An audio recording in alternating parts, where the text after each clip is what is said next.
This is Clinical Conversations. I'm Joe Elia from the NEJM group.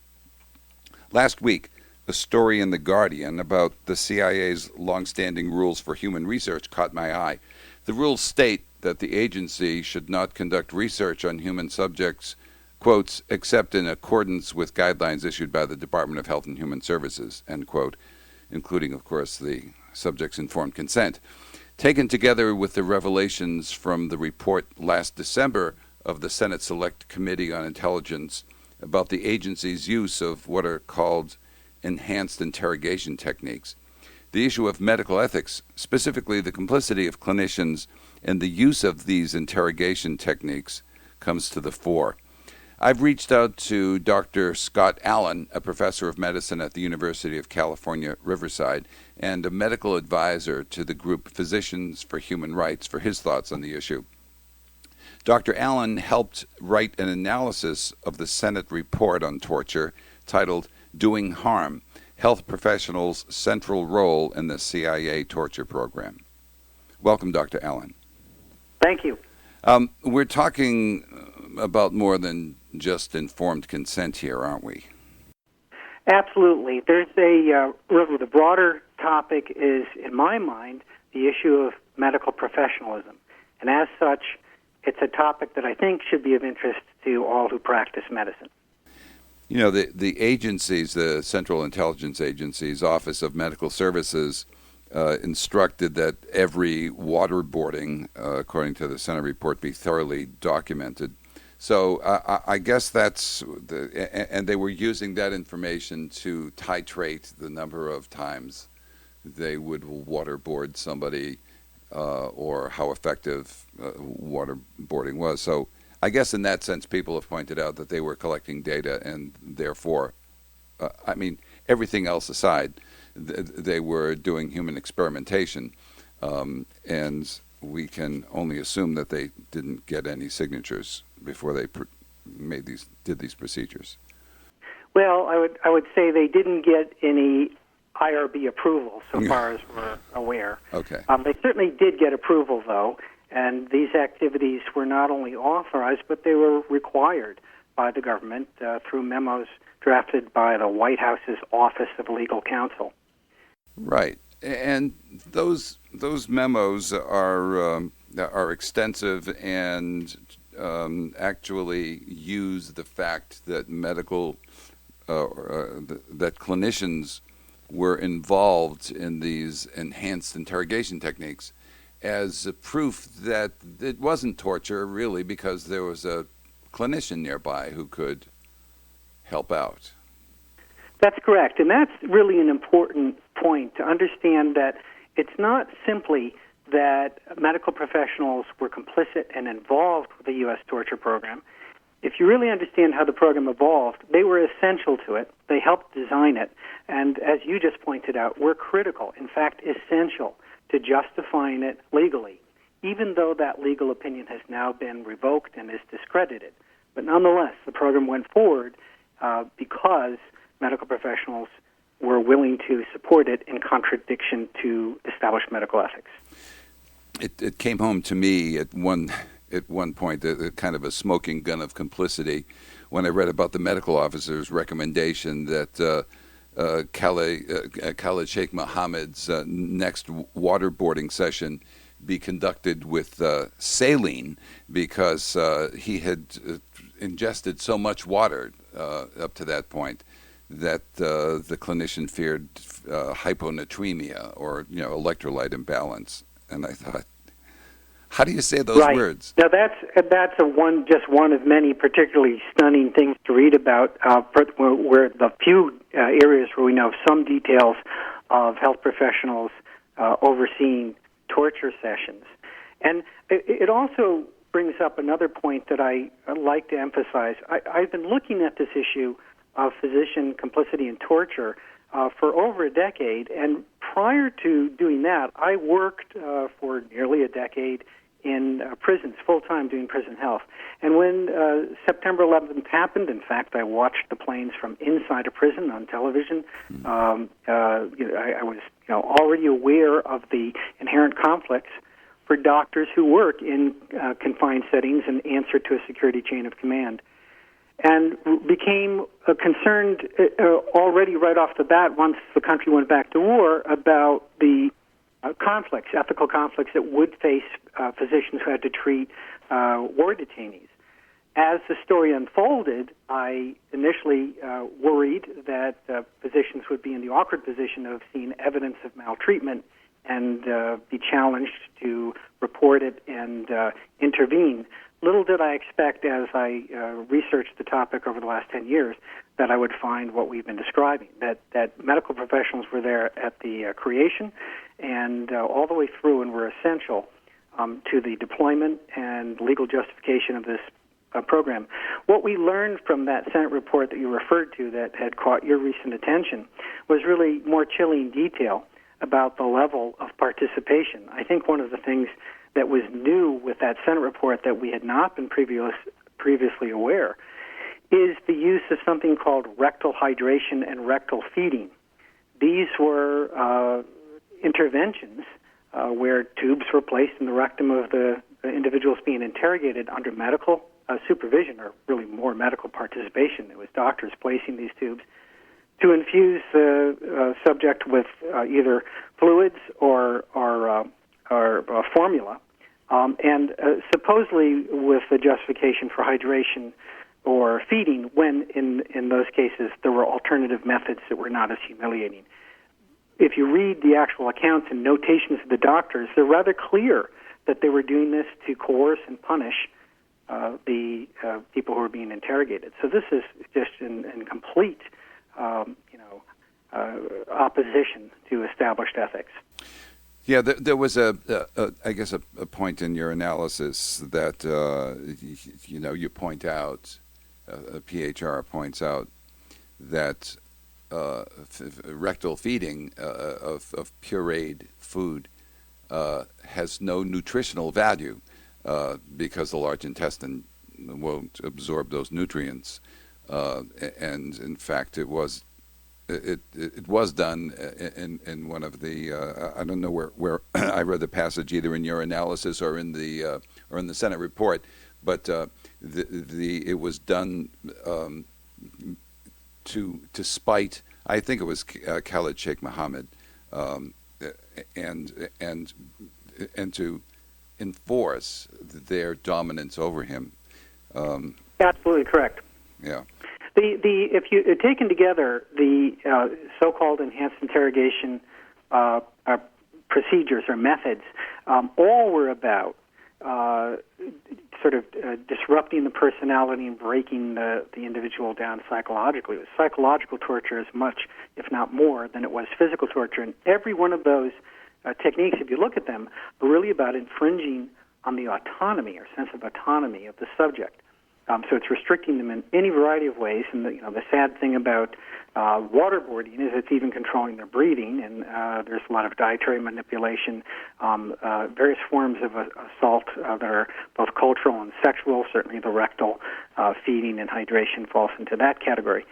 So it's all about really breaking down the individuals. There's no question about it. The intent of all of these techniques was to inflict pain, suffering, and harm with the aim to break them down. By the way, even though I'm concerned about this as a physician, I should say that among professional interrogators, there's no evidence that approach is valid in terms of an intelligence gathering approach. But even if it were, as a physician, we should be totally opposed to these methods to begin with, and certainly, absolutely, draw bright lines, say there's no way physicians should ever support these activities. Well, I guess the American public is getting a kind of education, a counter-education to your recommendations with the program 24. And Jack Bauer, a friend of mine, points out that they often torture people, and torture works. And I said, well, it works on television, but. It's such a good point, and all I would say to that, I've struggled with that. I think there's even been some journalism accounting that people, even in the White House, were referring to Jack Bauer and 24 in support of their argument on why we should employ torture. But I'd just like to say this. This has been a story that's been very discouraging in terms of ethics and illegality. But to me, as a professional, it's also a story about incompetence.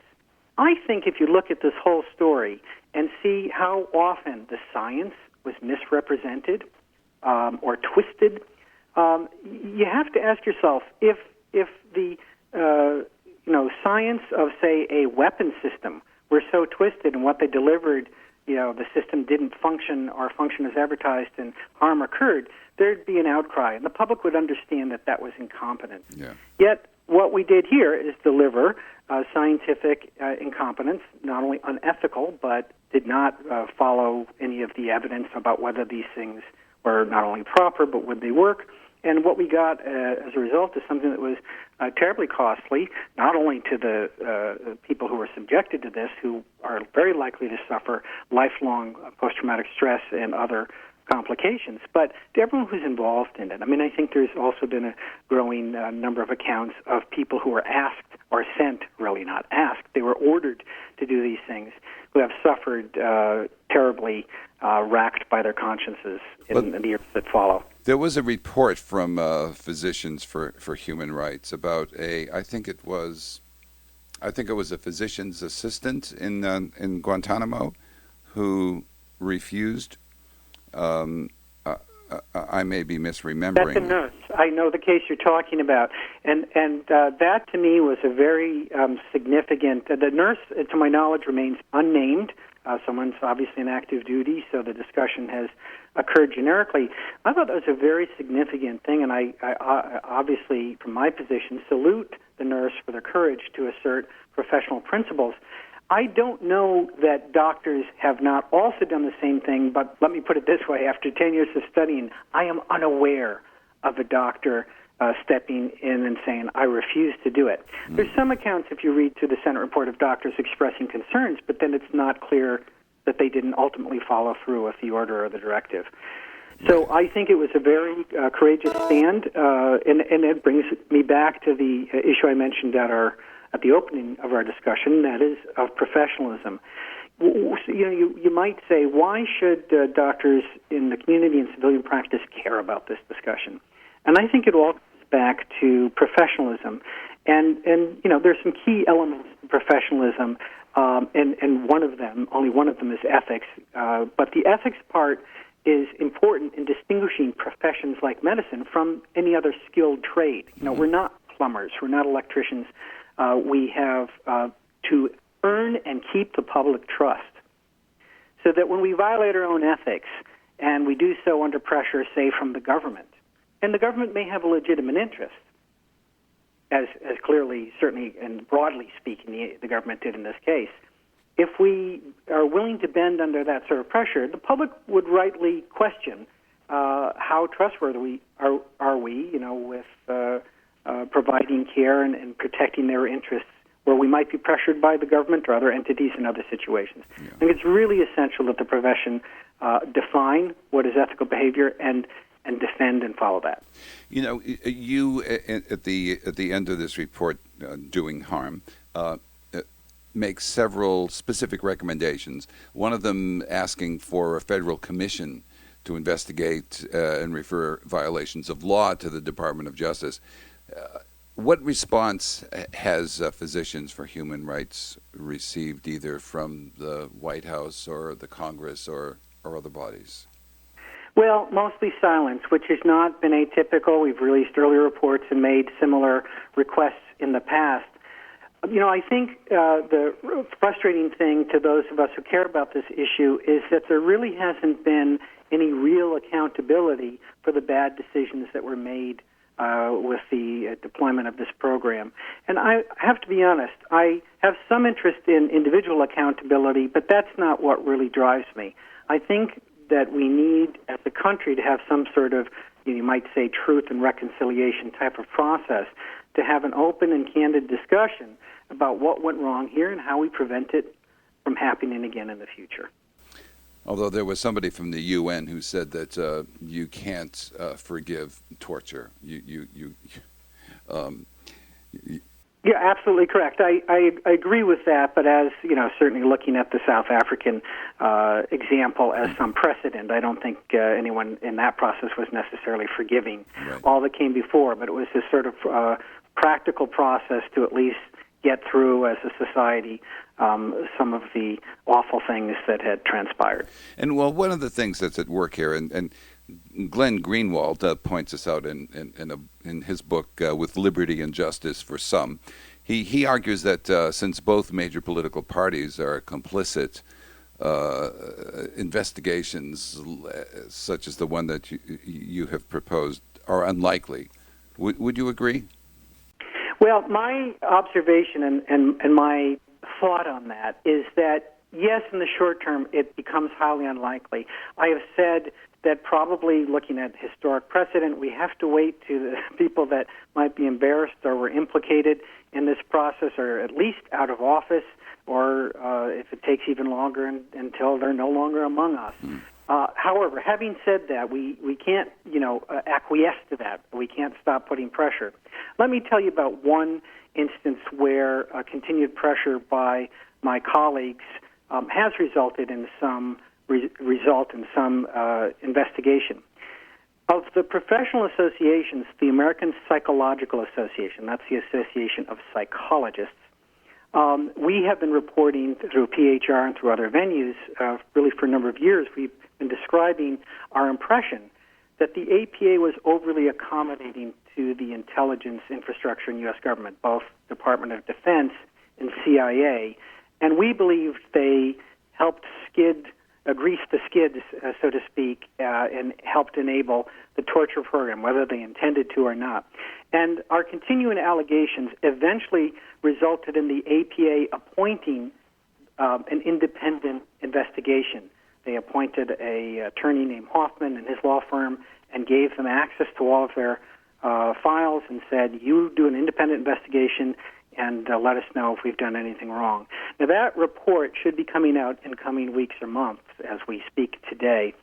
I think that is an important process because, to my knowledge, it's really the first sort of independent investigation.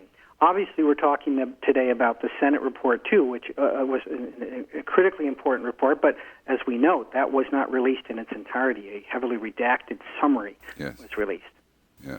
What other documents besides, say, the PHA's doing harm might clinicians read to inform themselves about these issues? Well, I think the PHR references are a good place to start. So the report you referenced, which is available on Physicians for Human Rights website, is only the most recent in a series of reports that date back over 10 years. I think there have been 5 or 6 of them to date. The vast majority I was involved with the drafting or writing or editing of, and I think collectively they tell an important story. Another good reference, though, was done by a task force chaired out of Columbia University's Medicine as a Profession program that came out a couple years ago, looking specifically at the role of health professionals in torture, and also describes a similar set of findings. Okay. Well, that's good. Anything else? Is there you mentioned earlier that you're hoping that clinicians would learn the lesson of professionalism and how that applies here. Is there anything else that a working clinician should take from what you've been working on? Well, having worked in prisons and also in state mental institutions and other sort of what I might call extraordinary or challenging clinical environments, I often say the things I learned in those extreme settings are always applicable when I return to the general community. The main message I think the average doctor working in the community should take from this discussion is to remind themselves that their license and their profession is something to be carefully guarded. And whether it's an insurance company or a police officer arriving in your office or any sort of other outside authority with an agenda, while as good citizens, of course, we want to cooperate, always check against your own profession's moral compass and make sure you're not going outside the line.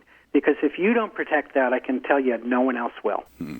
Oh, that's good advice. Thanks so much, Dr. Allen, for spending time with me today. Well, I thank you for your attention to the topic. That was Clinical Conversations podcast number 178. I invite your comments and rejoinders at my email address, which is jelia@nejm.org. We come to you through the NEJM group. My executive producer is Kristen Kelly. Thanks so much for listening.